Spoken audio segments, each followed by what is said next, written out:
Om Swastiastu, Assalamualaikum warahmatullahi wabarakatuh, Shalom, Namo Buddhaya, salam sejahtera untuk kita semua. Pertama-tama, perkenalkan, nama saya IGD Pasak Pramana SHMH. Saya merupakan dosen ASN P3K pada program studi S1 Ilmu Hukum Fakultas Hukum Universitas Udayana.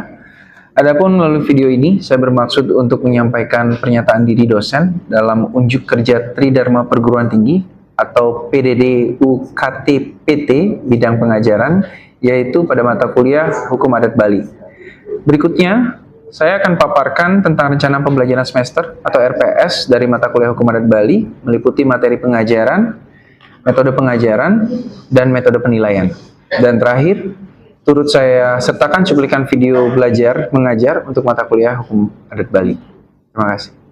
Berikut tampilan daripada RPS Hukum Adat Bali dengan kode mata kuliah 24 SIH D01 Y038 dengan bobot 2 SKS yang ditawarkan pada semester 4.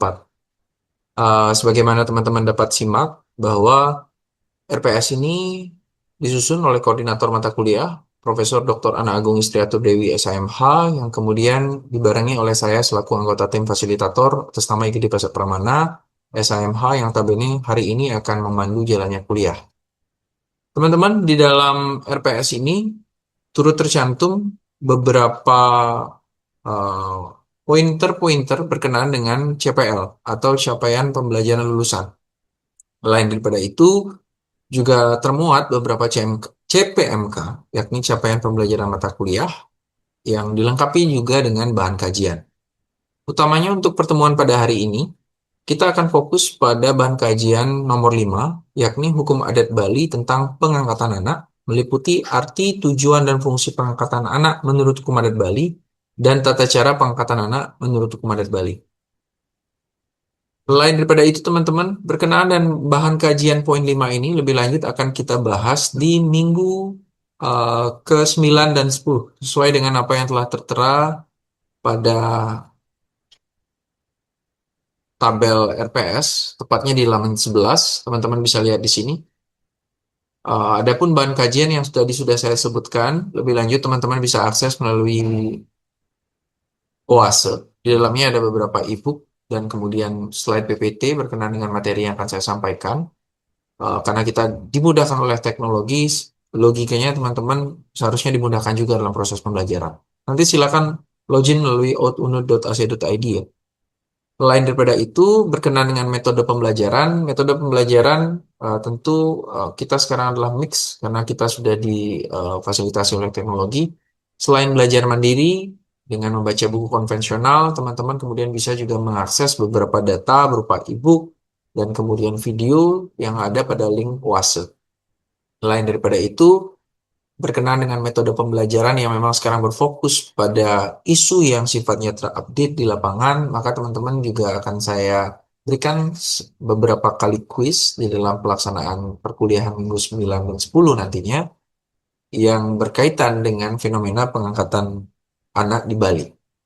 Lain daripada itu, teman-teman, berkenaan dengan tugas-tugas, tentu akan ada tugas yang sifatnya mandiri dan atau juga ada tugas yang terstruktur. Tugas itu bisa diberikan secara individual, juga bisa diberikan secara kelompok, dan kemudian seperti biasa kelompok akan presentasi di depan kelas untuk kita nanti akan ada interaksi lebih lanjut antara sesama kelompok.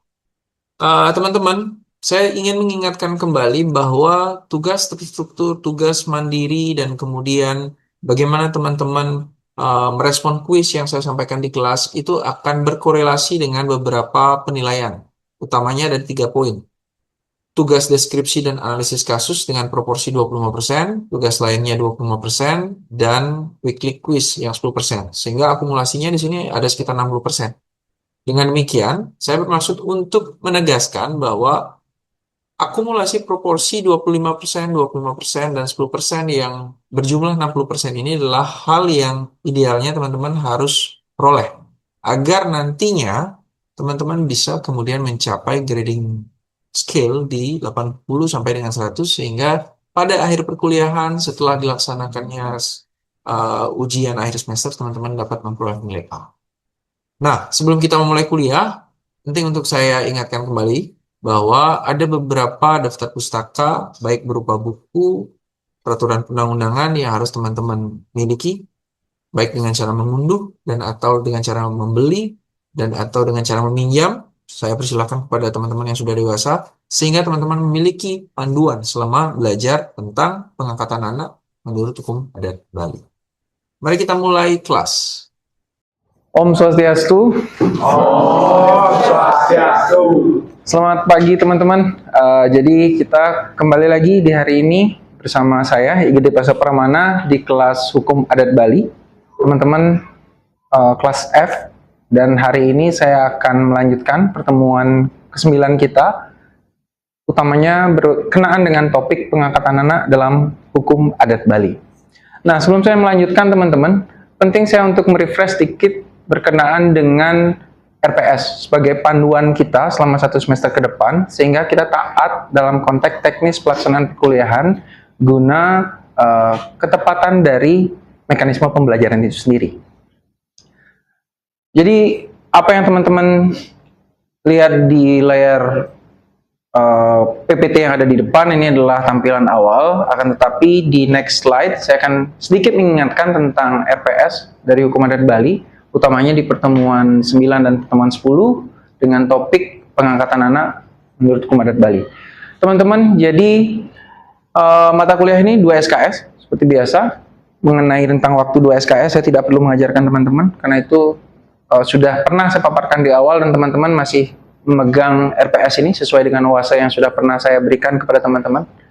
Lain daripada itu, berkenaan dengan pola penilaian sebagaimana tercantum dalam RPS, saya ingin mengingatkan kembali bahwa keaktifan di kelas, aktivitas kelas, ketepatan atas pengerjaan tugas, kedisiplinan pengumpulan tugas itu masuk poin 60%. Jadi tolong diperhatikan, jangan terlambat menyetorkan tugas dan kerjakan tugas sesuai dengan apa yang memang sudah diperintahkan, sesuai dengan soal yang saya berikan. Dan tentunya dalam segmen UTS dan UAS itu masing-masing 20%. Lain daripada itu, sebelum saya lanjutkan, penting ini juga merupakan bagian dari RPS, presensi atau kehadiran teman-teman, tolong diingat kembali, tentunya di koordinator kelas, saya sudah tunjuk, ada Leo di belakang, nanti tolong diperhatikan absensi kawannya, apabila ada yang kurang dari 75%, tolong diingatkan dan kemudian koordinasi kepada saya, selaku pengampu mata kuliah. Ini gambaran umum tentang RPS, dan lebih lanjut tolong dibaca setiap memasuki kelas agar kalian tahu apa kemudian materi yang harus diberikan di kelas, apa kemudian muatan materi ajarnya, dan bagaimana kemudian berkenaan dengan asesmen. Semua ada di RPS ya. Nah teman-teman, untuk mempersingkat waktu, untuk efisiensi waktu di kelas, mari kita mulai pembahasan soal capaian pembelajaran mata kuliah agar kita tidak menerawang gitu. Jadi di dalam pertemuan ke-9 ini, tadi saya sudah sebutkan kita akan belajar soal pengangkatan anak dalam perspektif Hukum Adat Bali. Apa yang sebenarnya ingin dicapai dalam kelas ini tidak lain tidak bukan sesuai dengan CPMK. Kepanjangan dari capaian pembelajaran mata kuliah. Teman-teman bisa simak di depan. Jadi di pertemuan ke-9 ini ada capaian yang harus teman-teman miliki. Yang pertama, tahu soal arti, tujuan, dan fungsi pengangkatan anak berdasarkan Hukum Adat Bali. Dan kedua, yang paling prinsip, bagaimana teman-teman bisa berbicara tentang prosedur atau tata cara pengangkatan anak. Dua hal ini adalah capaian yang sangat esensial yang harus teman-teman ketahui, sehingga apabila nanti teman-teman sudah terjun ke masyarakat, apalagi teman-teman adalah mahasiswa Fakultas Hukum di Bali yang sangat erat kaitannya dengan Hukum Adat Bali, bisa memaparkan arti, tujuan, fungsi, serta prosedur sebagaimana dimaksud dalam teori kepada masyarakat. Mengenai gimmicknya di masyarakat itu urusan nanti dalam konteks praktis. Seperti itu ya. Hari ini kita akan membahas hal yang bersifat ideal sesuai dengan hukum secara normatif. Nah, penting untuk saya ingatkan bahwa ketika belajar tentang Hukum Adat Bali, kita tidak mutlak hanya belajar tentang hukum yang sifatnya abstrak atau tidak tertulis. Karena ketika berbicara soal pengangkatan anak dalam konteks Hukum Adat Bali, kalian tidak boleh kemudian melupakan regulasi yang diatur oleh negara atau hukum negara. Karena dalam konteks pengangkatan anak di Bali harus ada sinergi antara hukum nasional dan hukum adat, utamanya hukum adat Bali. Itu yang penting untuk saya tegaskan kepada teman-teman di awal, agar kemudian tidak monoton berpikir pengangkatan anak dalam perspektif hukum adat Bali hanya terfokus pada hukum adat dengan mengesampingkan hukum negara. Jangan seperti itu, oke? Nah, teman-teman, next slide. Selama perkuliahan, utamanya di pertemuan 9 dan 10, ada beberapa materi yang harus kalian miliki untuk kalian jadikan panduan guna pembelajaran ini berlangsung. Yang pertama tentu dari buku. Bukunya saya tidak menggunakan periode 5 tahun terakhir atau 10 tahun terakhir, tapi saya menggunakan beberapa referensi yang mungkin lebih daripada 10 tahun terakhir tapi masih relevan. Utamanya membahas hal-hal yang bersifat konseptual. Misalnya dari Mudri Zaini tahun 2002, cukup panjang, sekitar 14 tahun yang lalu mungkin bukunya, tapi masih bisa dijadikan acuan. Dan yang paling terakhir, tidak bermaksud promosi diri, tapi ini adalah salah satu publikasi ilmiah saya bersama salah satu rekan sejawat, guru besar yang notabene dosen kita bersama, Prof. Wayan P. Windia. Beliau sudah pernah tugas sekarang, tapi karyanya tetap dikenang oleh banyak pihak, dan saya juga ikut jadi penulis di sana. Jalan Berliku Pengangkatan Anak Telantar Menurut Hukum Adat Bali. Ini salah satu kepingan daripada isu pengangkatan anak di Bali yang kemudian kami kemas dalam buku referensi, yang bisa juga kalian dapatkan di beberapa gerai toko buku ya. Saya tidak bermaksud promosi tapi ya. Berikutnya, di luar buku yang sifatnya tercetak, tentu teman-teman sekarang sangat up to date dengan teknologi. Teman-teman bisa mengakses referensi tidak hanya dalam bentuk tercetak, yang konvensional, tidak. Teman-teman sekarang saya tahu sudah melek teknologi, teman-teman sudah memiliki mesin pencarian yang semakin banyak, tidak hanya Google saja, tapi masih banyak referensi lain, dan teman-teman bisa melakukan pencarian terhadap beberapa jurnal. Dan sekali lagi, karena ini adalah tanggung jawab saya selaku researcher yang juga merupakan pengajar di bidang hukum adat Bali, sehingga ada beberapa karya pribadi saya bersama beberapa senior dosen berkenaan dengan hukum adat Bali. Salah satunya selain Prof. India adalah Ibu Niti Suari. Beliau sekarang sudah bergelar doktor, yang ikut riset bersama saya berbicara soal pengangkatan anak di Bali. Jadi ada sekian jurnal yang bisa diakses, silakan teman-teman bermain di Google Scholar misalnya, itu bisa diakses. Nah, yang terakhir, karena kita adalah orang hukum, dan tadi saya sudah berbicara bahwa mata kuliah ini kita kemas secara ideal, mengacu pada peraturan hukum negara juga, maka ada beberapa peraturan perundang-undangan yang dapat teman-teman unduh dari sekarang. Silakan di googling, cari undang-undang yang paling lawas tahun 79 tentang kesejahteraan anak sampai dengan Permensos 110 tahun 2009 yang sifatnya amat sangat teknis. Nah, selain peraturan perundang-undangan, sebagai mahasiswa hukum kita juga mengenal sumber hukum di luar daripada undang-undang. Tidak lain tidak bukan adalah surat edaran Mahkamah Agung. Ada dua surat edaran Mahkamah Agung yang sifatnya prinsip yang perlu teman-teman perhatikan ketika teman-teman ingin belajar soal pengangkatan anak. Meskipun pengangkatan anak dalam konteks hukum adat Bali, tapi SEMA ini ada korelasinya. Terlebih lagi, nanti teman-teman berorientasi menjadi praktisi yang akan memfasilitasi soal pengangkatan anak. Jadi penting untuk melakukan inventarisasi terhadap beberapa produk peraturan perundang-undangan, termasuk sumber hukum lainnya. Saya kira dengan kemajuan teknologi, teman-teman sudah bawa gadget semuanya. Kalau ingin melakukan potret terhadap PPT ini, silahkan. Lain daripada itu, PPT ini kan juga teman-teman bisa cek di OASE, dan kemudian teman-teman bisa pelajari di sana ya, secara lebih detail. Teman-teman, ini pendahuluan sedikit sebelum kita berbicara hal yang teknis. Suka tidak suka, atau teman-teman merasa penting tidak penting, meskipun sekarang sudah ada istilahnya apa ya, child free ya, mulai kita mengenal child free sekarang, tapi itu saya yakin bukan budaya kita, tapi mau tidak mau kita menerima akulturasi soal itu. Hanya saja dalam konteks ketimuran, orang timur, utamanya orang Bali, menganggap keturunan itu adalah sesuatu yang penting, sesuatu yang prinsip. Mengapa prinsip? Sekali lagi, keturunan itu ternyata punya dua fungsi. Fungsi penting dalam keluarga, karena keturunan ini akan melanjutkan tanggung jawab keluarga, nama besar keluarga, dan lain-lain. Termasuk harta warisan misalnya. Sebagai contoh misalnya, saya punya kawan tuh, anak orang kaya namanya Asta gitu loh. Katanya bapaknya punya bank tuh. Jadi, dia harus melanjutkan kekayaan orang tuanya, harus bertanggung jawab. Dan kemudian, dalam konteks hukum adat Bali, anak itu juga memiliki tanggung jawab untuk melanjutkan tanggung jawab di kesatuan masyarakat hukum adat yang disebut dengan desa adat. Jadi ini dua fungsi penting. Sehingga penting punya anak untuk mereka yang beragama Hindu dan tinggal di Bali. Saya tidak bermaksud rasis ya, menyebut agama Hindu saja. Tapi bagi teman-teman yang non-Hindu tapi akan menjadi profesional hukum di Bali juga penting untuk tahu ini. Misalnya notaris tuh. Nah, patut diketahui, ini fakta, ini fenomena. Tidak semua pasangan suami istri itu beruntung punya anak. Ya ini problem ya. Ada banyak mekanisme yang dapat ditempuh yang sifatnya medis, tentu teman-teman kita di Fakultas Kedokteran yang belajar. Tapi dalam aspek keilmuan hukum, ada dua metode. Kalau bukan mengasuh anak, berarti kita berbicara soal adopsi. Adopsi inilah yang diterjemahkan ke dalam bahasa Indonesia menjadi pengangkatan anak. Kita akan berbicara soal pengangkatan anak saja, tidak asuh.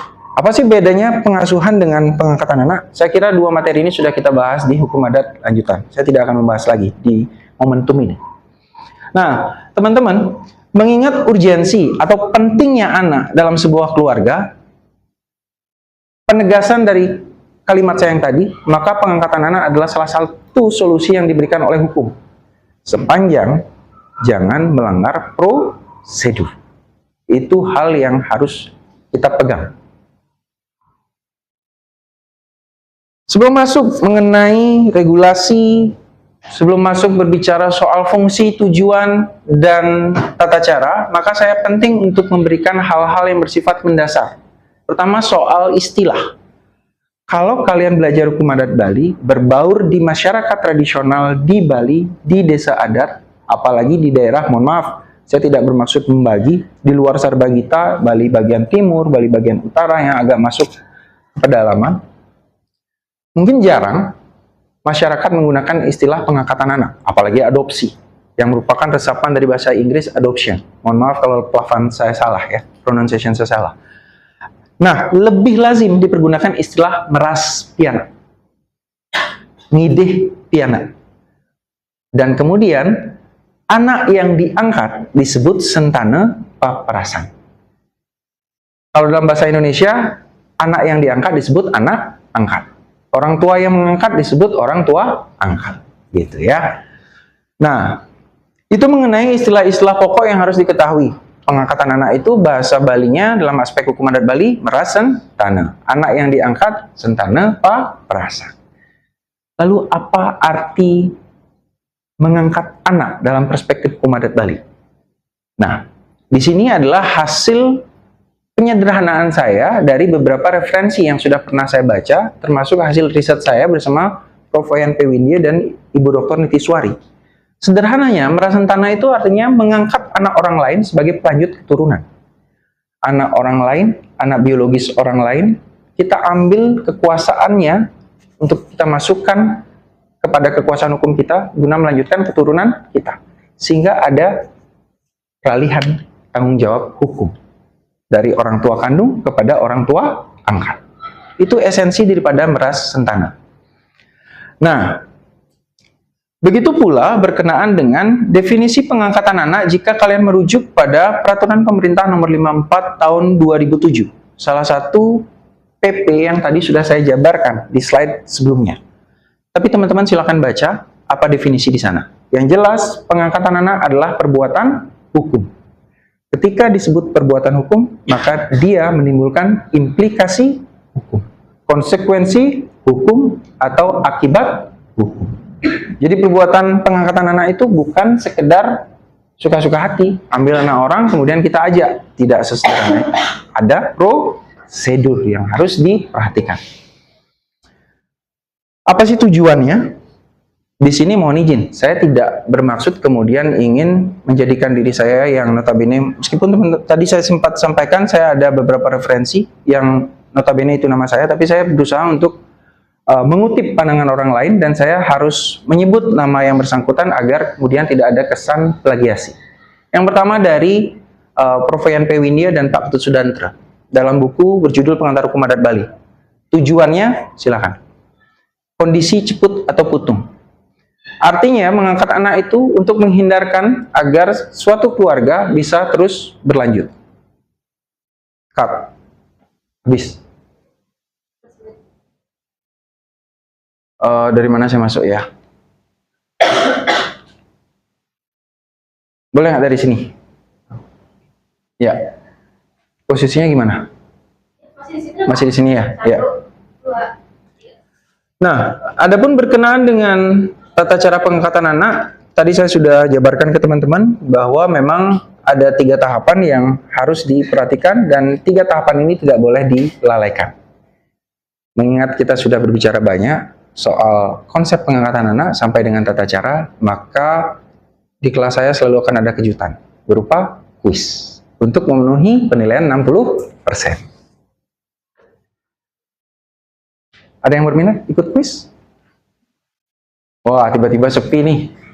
Oke.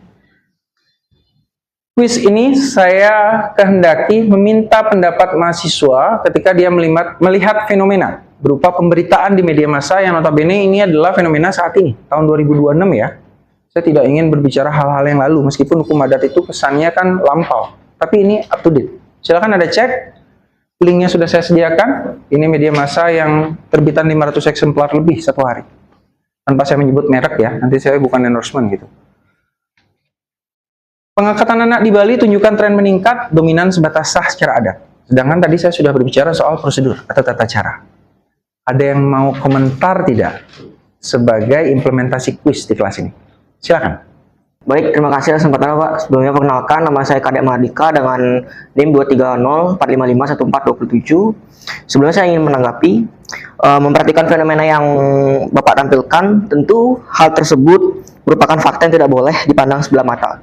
Sebelumnya sebagai bridgingan awal, izinkan saya untuk mengutip sebuah hadagi hukum atau kata hukum yang menyatakan ibi societas bius, yang artinya di mana ada masyarakat, di sana ada hukum ya. Tentunya hukum adat Bali beririsan dengan masyarakat adat. Yang kemudian, sahnya pengangkatan anak dalam perspektif hukum adat Bali dipandang secara sah apabila telah berlangsung upacara adat yakni meperas. Namun, demikian guna menjamin adanya kepastian hukum, utamanya untuk melindungi kepentingan hukum anak angkat di kemudian hari, maka penetapan pengadilan adalah kewajiban administratif yang penting untuk dilakukan oleh orang tua angkat yang bersangkutan. Mungkin sekian dari jawaban saya. Terima kasih. Terima kasih Dika atas paparannya. Saya kira apa yang tadi saya jelaskan soal tata cara Anda dapat resapi dengan baik karena ada kata kunci yang Anda sampaikan kepada forum di kelas ini bahwa kewajiban administrasi itu dapat menjamin isu kepastian hukum, utamanya untuk kepentingan anak angkat di kemudian hari. Itu hal yang paling esensial, sehingga tidak boleh seharusnya, bukan tidak boleh ya, tidak elok hanya berhenti di tataran adat. Harus ada kemudian ya tambahan kewajiban lah ya bahasanya supaya lebih ringan. Nah, next slide. Teman-teman, ini berkenaan dengan pertemuan minggu depan. Jadi saya harus sampaikan pada pertemuan minggu depan kita akan ada pembahasan lebih lanjut berkenaan dengan pengangkatan anak. Tapi sebelum kita membahas, saya menghendaki teman-teman membuat kelompok di kelas ini. Kemudian silakan kalian bagi kelompok. Saya berikan tugas kepada koordinator kelas, Leo, untuk membagi kawannya. Dan silakan berkenaan dengan tugas itu kalian cek di Oase. Ini hanya screenshot saya untuk Oase yang sudah biasa kalian akses ya. Ini hanya tahapan-tahapan, pointer-pointer yang memang sudah saya berikan. Yang jelas kemana kalian harus login, kalian sudah paham. Dan yang paling prinsip, ini adalah kelas F, nanti tolong dicari yang hukum adat Bali, kalian sudah tahu kelas kalian di mana. Tolong akses video ini, berikan resumenya, dan saya yakin setiap kelompok pasti akan memiliki perspektif yang berbeda soal pengangkatan anak. Demikian untuk pertemuan hari ini. Namun sebelum saya menutup kelas, ada hal yang ingin saya tegaskan. Satu kali lagi dan saya meminta respon mahasiswa di kelas. Saya balik.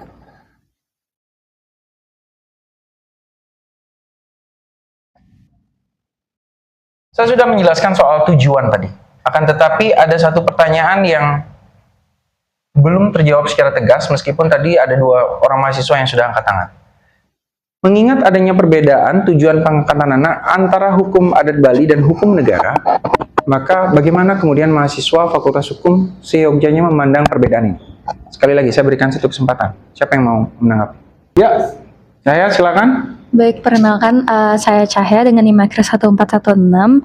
Sebelumnya terima kasih Bapak, berdasarkan hasil penelusuran saya dalam peraturan perundang-undangan, di mana perbedaan antara tujuan pengangkatan antara hukum adat dan juga hukum negara bukan merupakan hal yang saling bertolak belakang, yang dimana hal ini murni dikarenakan adanya nuansa pluralisme hukum yang hidup di tengah masyarakat, khususnya masyarakat adat di Bali.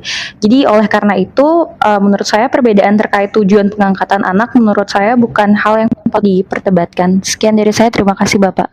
Terima kasih Cahya atas tanggapannya. Saya kira sudah sangat tegas jawaban saudara bahwa hal ini tidak patut dipandang sebagai suatu pertentangan antara 2 sistem hukum, melainkan merupakan wujud daripada implementasi dari pluralisme hukum yang memang hidup di masyarakat kita di Indonesia, utamanya di Bali. Nah, saya kira itu adalah hal terakhir yang patut saya tegaskan di kelas pada pertemuan hari ini. Tidak banyak yang bisa saya sampaikan. Terima kasih untuk kelas hari ini, terima kasih untuk pertemuan hari ini, terima kasih untuk interaksi hari ini. Mohon maaf kalau ada hal yang kurang berkenan selama penyampaian saya. Jadi saya tutup dengan Paramasanti. Om Santi Santi Santi Om.